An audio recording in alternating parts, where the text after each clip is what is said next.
Hello everybody and welcome to another episode of Next Drift. It's a beautiful Sunday evening here, and on this episode I wanted to talk to you about two different things. First being our plans for the 2025 season. You may or may not have seen some of our previous videos, but this year we are going to attempt to catch the new world record Fluke. The second thing I wanted to show you was I'm preparing dinner for my family and we're having grilled chicken, and it's a really awesome way. It's a homegrown chicken. I have a simple Weber grill here with charcoal, and just with a little secret seasoning, put it on the grill. You don't have to touch it. You don't have to move it. You put the lid on, wait till it cooks, and it's ready to eat. So I want to show you both of those things and talk to you about what we have planned for this season. So this is my Weber grill, and I'm using two charcoal baskets because I want to have indirect heat. The chicken will sit in the middle, and I don't want the heat right underneath it. And on each side I've put a couple pieces of hickory chunks because I like the flavor of the hickory smoke. And this is our chicken. I wonder where it came from.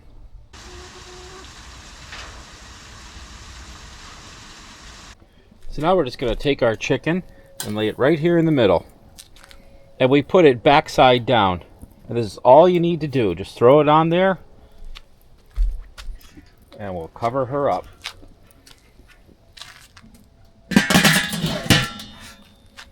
So our chicken's about 4.5 pounds. It'll take about an hour and a quarter, hour and a half, and we're just gonna let it sit. Let's go down the shop and we're gonna talk about what we're gonna be doing this season. If we're gonna go out in search of big, giant, world-class Fluke, we're gonna need to do some upgrades to the Sea Fever. And the first thing that I plan on doing this year is to switch the Sea Fever battery source over to lithium. And these batteries right here from Time USB is my choice. I don't usually do product endorsements on Next Drift, at least not ones that I haven't used or really believe in. But Time USB has a great reputation. The battery prices and selections are really great. They're very affordable and the performance is fantastic. Right here I have the 12.8 volt 100 amp hour Group 24 lithium battery. And I also have this charger right here, which goes with it. It's the 14.6 volt, 20 amp lithium battery charger. One of the things you want to make sure that you do is if you're going to go switch over to lithium batteries, you have to have a lithium compatible charger to go with it. You don't want to use the same charger that you used for your lead acid batteries on a lithium. That's a big no-no. But very affordable. This charger is very simple. Has the just like your regular battery chargers. Has your black and red cable. Power source plugs in right here. To shore power or to your garage if your boat's on a trailer. You plug it in. It'll charge the battery up very quickly, and you'll be all set to go. And one of the biggest benefits with lithium batteries is that it's full power for 100 amp hours. That means that we can run all of our electronics. I'm running the big electronics this year. 2 HDS Lowrance 16 units, 3 Lowrance HDS 12 units, big Furuno radar, 4 VHF radios, my EPIRB. There's a whole plethora of things that we've got going on in there. All the lights. We can have all of our electronics on, and the lithium battery is going to keep running for 3 full days at maximum power. That's fantastic. The other thing which is going to allow me to do is by switching all of my electronics over to lithium, it allows me to have the main engine on its own separate battery system. And the nice part about that is that I can actually turn the engine off and save fuel because I'm not relying on the engine's alternator to keep the batteries fully charged. So that's really a really big benefit. So now I've gained fuel range, I've lightened up the boat, and now I'm going to have full power for all these big electronics all the time till I get back home, and we pop it on the charger and she'll be good to go for the next day. So definitely check it out. Time USB, lithium batteries, get yourself a charger. Link is in the description below. Use that promo code. Help Next Drift make a couple bucks. and you're really going to be happy that you switched over to it. It's time. Lead acid batteries are old and outdated. They're unreliable. I've never found one I liked. But lithium batteries, time USB is the way to go. Check them out. So while our chicken's cooking, I figured I'd take some time and talk about our plan this year. You know, trying to go out and catch a really big fish in a really big ocean is a tall task, and I know that there's been some people that have commented and said, "Oh, you're not going to catch the world record, Fluke. It's been long gone. That class of fish is just picked up by draggers. The fish never get that big anymore." Stuff like that. But the reality is that the ocean is big, and there's a lot of water out there that the draggers don't even touch. And a lot of the regular fluke fishermen also really don't kind of venture into the water that we're going to be fishing in. There's no secret about it. The reality is what we're going to be targeting this year as far as areas go are the areas that you would consider the tuna grounds. And we're going to be out there, and while the guys are out there fishing for tuna, we're going to be fluke fishing. And I really have to imagine that the biggest fluke live in those areas where there's sand eels, there's other sorts of bait fish, and also they're kind of like stripers around bluefish.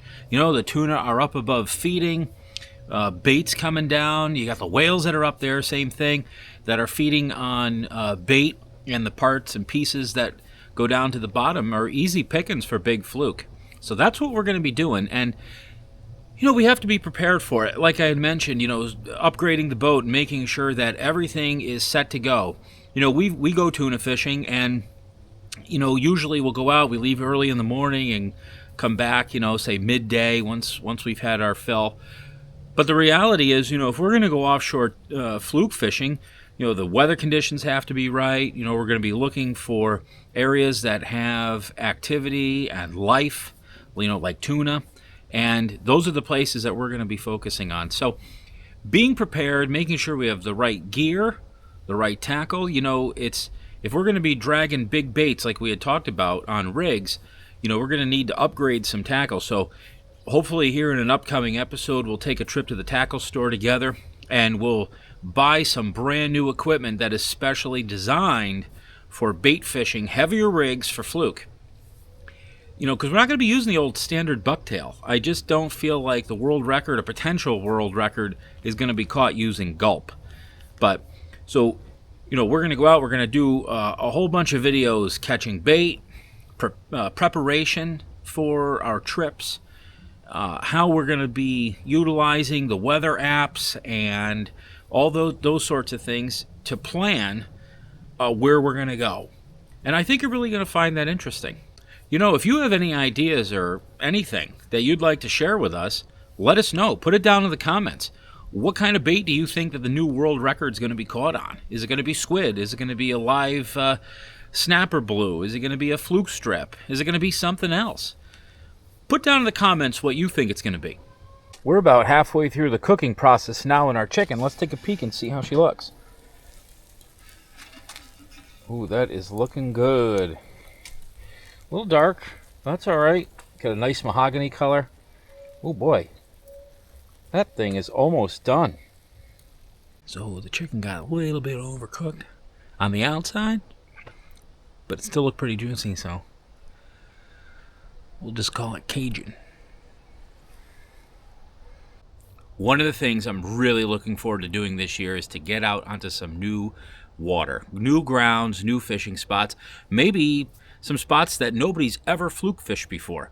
There's so many cool things to fish out there. Wrecks, reefs, there's different contours. I have literally spent all winter long dissecting the maps. The old charts, the new charts, Navionics. I've been looking high and low for magic fluke spots that I think nobody else has ever fished. Yeah, it looks a little dark in the video, but it looks really good in person. One of the things I wanted to talk about in this video is called the Book of Experience. The Book of Experience is something that we all have, whether you've been fishing for 1 year or for 50. You have chapters in your Book of Experience. And that Book of Experience is something that you draw on when you're out fishing and maybe you're having a rough day and you just can't seem to get it going. There's been a lot of times where I've been out fishing, it doesn't matter what species it was, and I was having a really tough day. We were struggling, and I just took 3, 4, 5 minutes and just thought about it, went back in my mind to my book of experience and thought about a time when the conditions were very similar to what I had been experiencing at that moment. What did I do? How did I catch fish? What were some areas that I knew I could go to and make a bite happen? When you draw on your book of experience and you think about what you have, you can turn a really bad fishing day into a decent day and sometimes even a stellar day. Your book of experience is unique to you, and you're the only one that has it. There's a lot of times when I sit there, even in bed at night before I go to sleep, and I think about my book of experience, especially the night before a fishing trip. Hey, let me in.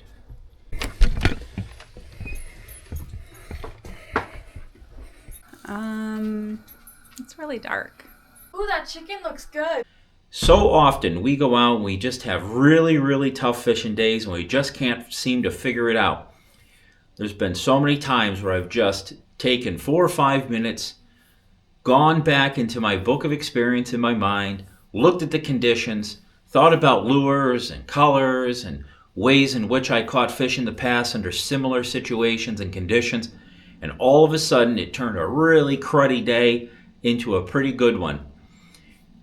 I've even had some days where it's gone from really, really bad, where I didn't think we were going to catch anything, to a spectacular, memorable day. So make sure the next time you go out, think about the experiences that you've had in the past. Remember them. Think of the details. Write them down if you have to. I've got tons and tons of journals back from probably when I was 12, 13 years old fishing. I would keep notes in a logbook.